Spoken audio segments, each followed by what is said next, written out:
Hello and welcome to Bounding into Comics. My name is John Trent. I'm the founder and editor-in-chief at Bounding into Comics. Today we got a story about a new report claiming that Disney will include a gay relationship in their upcoming Lightyear film. This new report comes from Variety and claims that a source informed them that the film, quote, does feature a significant female character, Hawthorne, voiced by Uzo Aduba, who is in a meaningful relationship with another woman.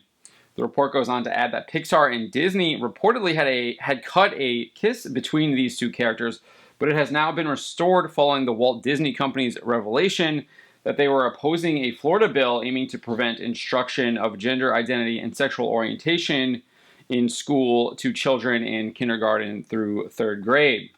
Now, this idea that the film would have an LGBTQ or gay relationship in it is not new. Scooper and film critic Grace Randolph previously claimed Lightyear would have, quote, substantial LGBT representation back in November. She wrote on Twitter, I know some of you are disheartened by the Eternals Rotten Tomatoes score, considering it features the first LGBT couple in the MCU, but don't worry, Disney is not giving up. I hear there is substantial LGBT representation in Lightyear as well, not Buzz, another character. Not only did we get this claim that this female character named Hawthorne would be in a gay relationship with another woman, but Variety also cited anonymous sources at Pixar claiming LGBTQ plus content in their films had been cut. So if you remember, a letter had previously been sent to Bob Chapek by Pixar employees and their allies that asserted Disney had been censoring Pixar films. In this letter, they claimed, quote, we at Pixar have personally witnessed beautiful stories full of diverse characters come back from Disney corporate reviews shaved down to crumbs of what they once were. Nearly every moment of overtly gay affection is cut at Disney's behest, regardless of when there is protest from both the creative teams and executive leadership at Pixar. Even if creating LGBTQIA plus content was the answer to fixing the discriminatory legislation in the world, we are being barred from creating it. Beyond the inspiring content that we aren't even allowed to create, we require action.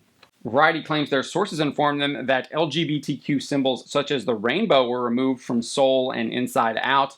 Ironically, the rainbow was co-opted by the LGBTQ plus lobby. It was originally the symbol God gave to Noah to signify his covenant with him. Genesis chapter 9, verse 13 states, I set my bow in the clouds to serve as a sign of the covenant between me and the earth. Along with the alleged removal of these symbols, Variety reports, quote, other sources said same-sex couples were also removed from the background from these films. I assume they're referring to Soul and Inside Out, although it could be other Pixar films. They weren't very clear on that. What is rather interesting about the Variety report is that it rebukes the idea that Disney corporate was the one cutting content promoting disordered behavior from the films, as the Pixar employees and their allies alleged in their letter to Disney and Bob Chapek. Instead, Variety asserts the removals, quote, were purportedly driven either by the individual movie's filmmaking team or by the studio's own leadership. Variety's Adam B. Very declares, effectively, Pixar engaged in self-censorship, say these sources, out of an abiding belief that LGBTQ content wouldn't get past Disney review because Disney has needed the films to play in markets traditionally hostile to LGBTQ people, namely China, Russia, much of West Asia, and in the American South. Pixar previously included the promotion of disordered behavior in their Toy Story franchise, which Lightyear is a part of. The studio included a homosexual couple in Toy Story 4. When Bonnie is dropped off for orientation for kindergarten, two women are shown giving a hug to a young boy.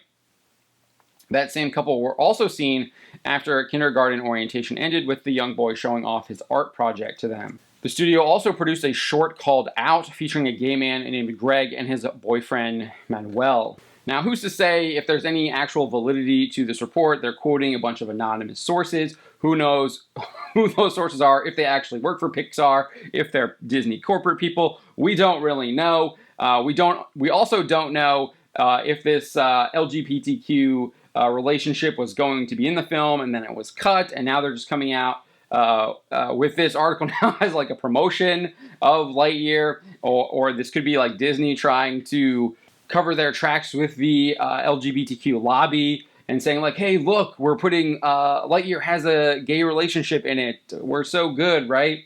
So there's a lot of different ways you can probably interpret this report, but I would not be surprised if this gay relationship is included in Lightyear. This is what Disney has been doing and what they are going to continue to be doing. It might be small cameos in Toy Story 4 with those two parents and Bonnie's classmate in kindergarten, but now it's going to supporting characters. At least that's who this character appears to be, a supporting character in the Lightyear film, and my guess is we'll have it be a main protagonist in the future. The idea that this is a slippery slope has long been disproven given where we are now in 2022 and just looking back over the past 10 years.